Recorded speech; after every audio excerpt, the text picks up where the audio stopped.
तलावाशेजारी असलेल्या हनुमानाच्या मंदिरात एका पुजाऱ्याची हत्या होते.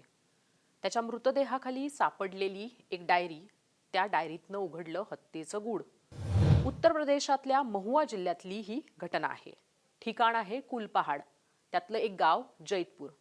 तलावाच्या किनारी हनुमानाचं एक मंदिर आहे. त्या मंदिरात पंडित उदित नारायण मिश्र हे एकटेच राहायचे. पुजारी होते ते तिथले. त्यांच्यासोबत त्यांचं कुटुंब राहत नव्हतं. म्हातारे असेच हे पुजारी. ही घटना घडली ती 17-18 जुलैला, म्हणजे 17 जुलैच्या रात्री आणि 18 जुलैला ते समोर आलं. हे केव्हा समोर आलं? जेव्हा लोक सकाळी देवळात दर्शनासाठी गेले तेव्हा त्यांनी पाहिलं ते म्हणजे की त्या मंदिराच्या आवारातच पुजाऱ्याचा मृतदेह पडलाय. आसपास सगळं रक्त सांडलेलं आहे.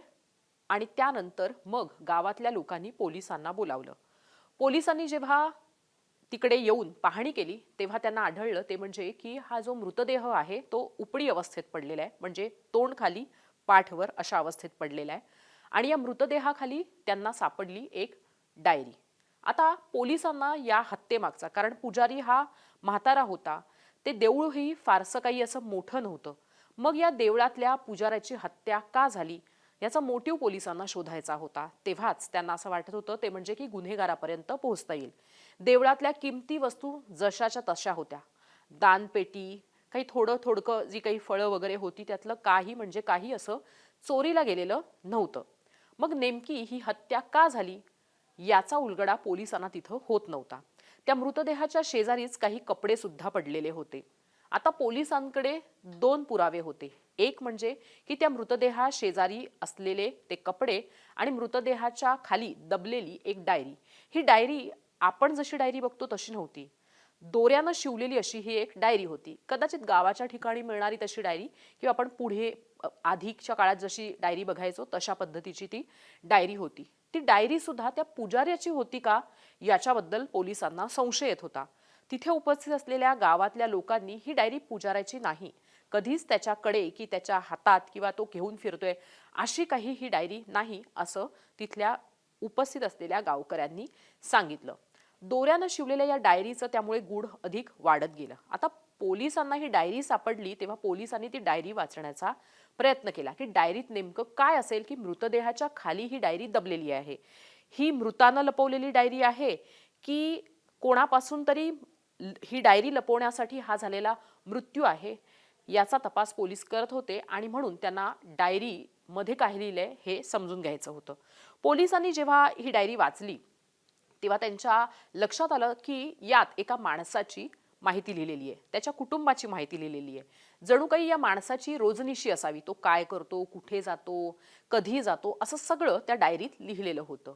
मुन्शी असं त्या माणसाचं नाव, त्याच्या कुटुंबाची ती सगळी लिहिलेली माहिती होती. आता मुन्शी आणि या पुजाऱ्याची म्हणजे या पंडित उदित नारायण मिश्रा यांची मैत्री होती हे गावातल्या काही जणांना माहिती होतं. पण काही जणांनी अशीही माहिती पोलिसांना दिली की काही दिवसांपूर्वीच या पंडिताचं आणि त्या मुन्शीचं भांडण झालं होतं, खटका उडाला होता. आता पोलिसांना साहजिकच मुन्शीचा संशय आला. पोलिसांनी मुन्शीला बोलावून घेतलं. मुन्शींनाही पोलिसांकडे की आपलं या पंडिताबरोबर चांगलंच नातेसंबंध होते, पण काही दिवसांपूर्वी खटका उडाला होता, पण इतकाही नाही की आपण ह्याचा खून करू. हे मुन्शीनं तलावाशेजारी असलेल्या हनुमानाच्या मंदिरात एका पुजाऱ्याची हत्या होते. त्याच्या मृतदेहाखाली सापडलेली एक डायरी, त्या डायरीतनं उघडलं हत्येचं गूढ. पोलिसांना एक गोष्ट स्पष्ट दिसत होती ते म्हणजे की काठीनं मारलं गेलेलं आहे त्या पुजाऱ्याच्या डोक्यावर. अर्थात वय अधिकचं असल्यामुळे रक्तस्रावामुळे त्याचा मृत्यू झाला होता. या मुन्शीकडे जेव्हा पोलिसांनी माहिती विचारली या पुजाऱ्याची, त्या मुन्शीला विचारलं की तुझ्याबद्दलची अशी माहिती या डायरीत या पुजाऱ्यानं लिहिली, ती का लिहिली असावी? तर मुन्शीनंही ही माहिती पोलिसांना दिली की मला नाही वाटत की ही पुजाऱ्यानं लिहिलेली डायरी आहे. पुजारी बाबा असं काही लिहित नव्हते, त्यामुळे ही पुजाऱ्याने लिहिलेली डायरी नाही, ही डायरी कोणीतरी तिसऱ्याच व्यक्तीनं लिहिलेली असू शकते. आता पोलिसांना साहजिकच असं वाटत होतं खून एका व्यक्तीचा झालेला आहे, त्याच्याजवळ एक डायरी आहे, त्या डायरीत एकाचं नाव आहे आणि तो माणूसच सांगतोय की आपण या पुजाऱ्याला मारू शकत नाही. भांडण तर झालं होतं पण ते एवढं मोठं नव्हतं. मग मुन्शीचं नाव असलेली डायरी तिथं कशी आली याचा तपास पोलिसांनी सुरू केला. अर्थात ते सगळ्यांशी बोलत होते. मुन्शीशी बोलत असताना पोलिसांना एक नाव मिळालं, ते नाव होतं कल्लू जोगी. आता हा कल्लू जोगी दुसरा तिसरा कोणी नाही तर या मुंशीचा मामाच होता. पोलिसांना या कल्लू जोगीची एक मोठी आणि महत्त्वाची माहिती सापडली. अर्थात त्यांनी गावकऱ्यांकडनं ती व्हेरीफाय सुद्धा केली आणि त्याचबरोबर त्याचा पोलीस रेकॉर्ड सुद्धा तपासला. तर या कल्लू जोगीचा पोलीस रेकॉर्ड होता, किंबहुना क्राईम रेकॉर्ड होता आणि यात मुंशी हा साक्षीदार होता.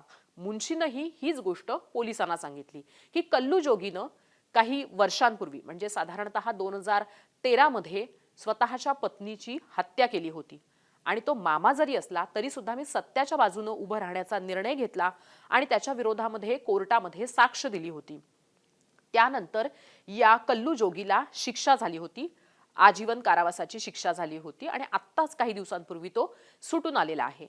आता पोलिसांना असं वाटत होतं ते म्हणजे की कल्लूकडे मोटिव्ह तर आहे, पण मग पंडिताला का मारलं असेल कल्लूनं? त्याचा राग हा मुंशीवर आहे. मग मुंशीला मारलं का नाही कल्लूनं असं पोलिसांना वाटत राहिलं. पोलीस तपास करत होते.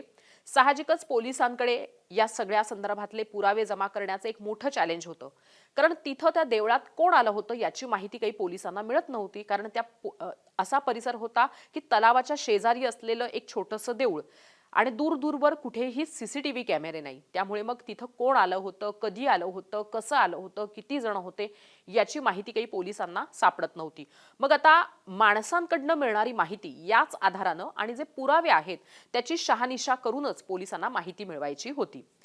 फॉरेन्सिक टीमनं सुद्धा ती डायरी ताब्यात घेतली होती. त्याच्यावरचे जे ठसे आहेत ते मिळवण्याचा प्रयत्न केला गेला होता.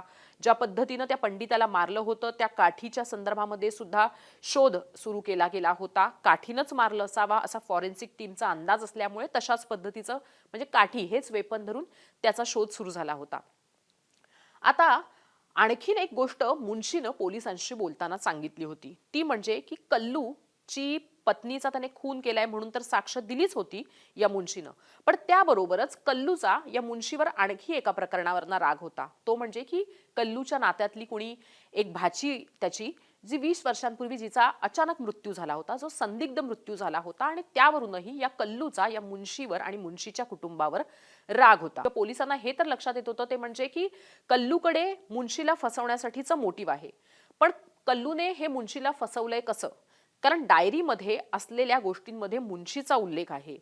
पंडिताचा या सगळ्याशी संबंध काय? मुंशी किंवा कल्लूशी संबंध काय? हे पोलिसांना समजत नव्हतं.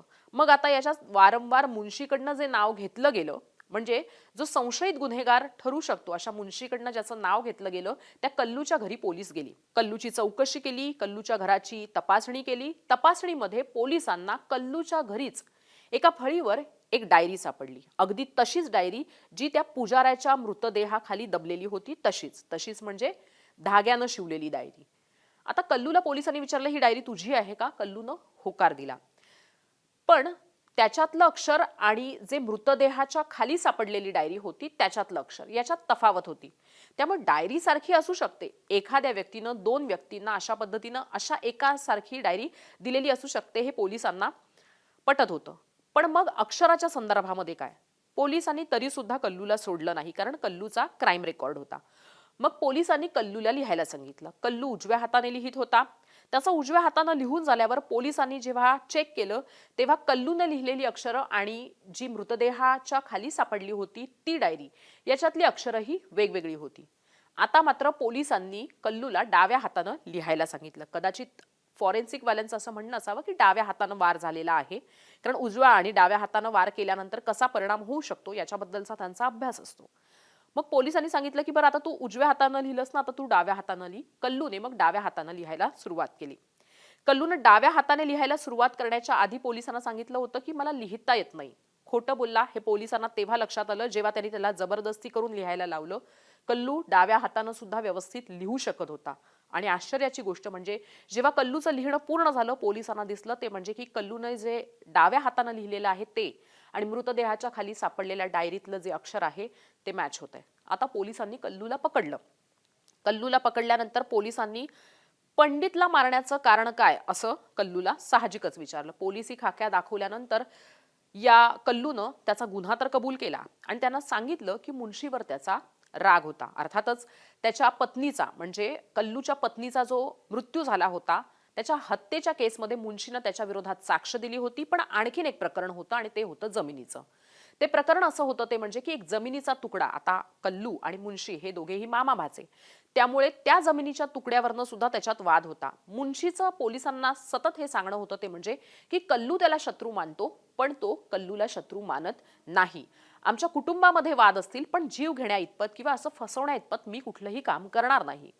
कल्लूने जेव्हा जमिनीचा उल्लेख केला तेव्हा मात्र पोलिसांना काही गोष्टी उलगडायला लागल्या. एक जमीन होती, त्या जमिनीचा व्यवहार होणार होता आणि मुन्शीला ती जमीन विकायची नव्हती आणि कल्लूला ती जमीन विकायची होती. मुन्शी नकार देत असल्यामुळे कल्लूला ती जमीन विकता येत नव्हती.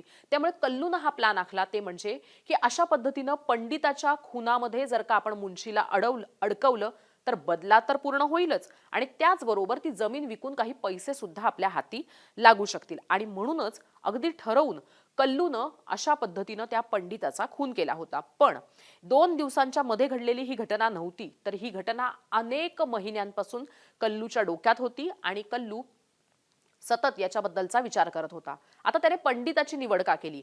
मुन्शी आणि कल्लूचं तसं काही मोठं भांडण नव्हतं किंवा मुन्शी आणि कल्लूमध्ये आपापसात काही वाद असले तरी सुद्धा पंडिताचा त्याच्याशी काही संबंध नव्हता. मग तरी सुद्धा कल्लूने मुन्शीला अडकवण्यासाठी पंडिताला का मारलं? तर कल्लूने पोलिसांना जी माहिती दिली त्याच्यानुसार पंडित हे असं सावज होतं की तिथं त्याच्याबरोबर कुठलंही कुटुंब राहत नव्हतं.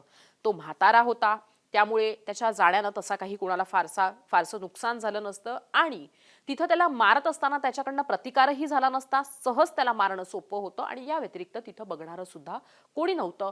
म्हणून कल्लूने ठरवून पंडिताची हत्या केली होती. कल्लू हा तसा सर्वसामान्य, राहणीमान सामान्य, एखाद्या गावातला माणूस जसं वागतो बोलतो तसंच त्याचं राहणीमान. पण गुन्हेगारी पार्श्वभूमी असलेल्या कल्लूनं हत्या करण्यातला सराईतपणा आणि त्यातली क्रूरता दाखवली होती. ती पोलिसांनाही दिसत होती आणि त्यानं ज्या पद्धतीनं हा सगळा खेळ रचला होता, ज्या पद्धतीनं हा गुन्हा रचला होता, त्याच्यावरनं पोलिसांना त्याचा अंदाज येत होता. सावध हेरणं असो, शत्रूला अडकवण्यासाठी कट रचणं असो किंवा मग पोलिसांच्या तपासात त्यांना हुलकावणी देण्यासाठी त्यांना दिशाभूल करणारे पुरावे प्लांट करणं असो, या सगळ्यामध्ये कल्लू किती चतुर किंवा किती कावेबाज आहे याची माहिती किंवा याचं उदाहरणच पोलिसांना समोर दिसत होतं. यावरून कल्लू हा काही साधा सुद्धा गुन्हेगार नाही हे पोलिसांना पटलं होतं. गुन्हेगारी प्रवृत्तीचा असल्यामुळेच त्यानं हा गुन्हा केला होता, पण त्याचा हेतू होता ते म्हणजे की त्याला जुना बदला घ्यायचा होता आणि त्याचबरोबर काही गोष्टी त्याला हव्या होत्या आणि त्या मिळवण्यासाठी त्याच्या वाटेत असलेल्या त्याच्या भाच्याला मुन्शीला त्याला हटवायचं होतं. त्याला मारण्याच्या ऐवजी म्हणून त्यानं पंडिताचा खून केला, जेणेकरून बायकोच्या खुनाच्या केसमध्ये जसं मुन्शीनं त्याला अडकवलं तसंच त्याला पंडिताच्या खुनाच्या केसमध्ये अडकवणं हे कल्लूला सोपं वाटलं आणि त्याच्या पथ्यावर पडलं ते म्हणजे की मुन्शी आणि त्या पंडितामध्ये काही दिवसापूर्वी झालेला खटका. आता या सगळ्यामध्ये जर आपण विचार केला तर बदला घेण्यासाठी एका निष्पाप माणसाचा जीव घेतल्यानं कल्लूमध्ये माणुसकी नाही हे देखील दिसतच होतं. पोलिसांना सुद्धा कल्लूला ताब्यात घेतल्यानंतर कल्लू हा 80 वर्षाचा आहे हे लक्षात ठेवावं लागलं. पोलिसांना ते वेपन म्हणजे जी काठी ज्यानं त्याने पंडिताच्या डोक्यावर वार केला होता ते सापडलेलं आहे. अर्थात हस्ताक्षर मिळाल्यामुळे सुद्धा पोलिसांकडे एक मोठा पुरावा आहे. आणि आता कल्लूला नाही म्हणणं किंवा आपण हा खून केलेलाच नाहीये असं म्हणणं सुद्धा काही त्याने ताणून धरलं नाही, तर त्याने सहज कबूल केलं होतं. कारण याच्याही आधी त्याची गुन्हेगारी पार्श्वभूमी असल्यामुळे त्याच्यासाठी असा गुन्हा कबूल करणं हे कठीण नव्हतं. पण ज्या पद्धतीनं कल्लूनं हा सगळा डाव रचला होता, पोलिसांसमोर आव्हान होतं ते म्हणजे की खरा खुनी कोण आहे ते शोधणं. पोलिसांनी अवघ्या काही दिवसात, काही तासात कल्लू पर्यंत पोलीस पोहोचले आणि कल्लूला तुरुंगात टाकलं होतं. या सगळ्यावर एक गोष्ट लक्षात येते ते म्हणजे की माणूस दिसायला कसाही असला तरी सुद्धा त्याच्या डोक्यात काय चाललंय, त्याच्या मनात काय चाललंय, यावरनं तो गुन्हेगार किती भयानक आहे हे लक्षात येत असतं. आणि ते आपल्याला बाहेर दिसत नसतं, तर त्याच्या कृतीतनं, वागण्यातनं आणि सतत त्याच्या विचार करण्याच्या पद्धतीतनं ते समोर येत राहतं. त्यामुळे जागृत राहून या गोष्टी सुद्धा टिपल्या पाहिजेत.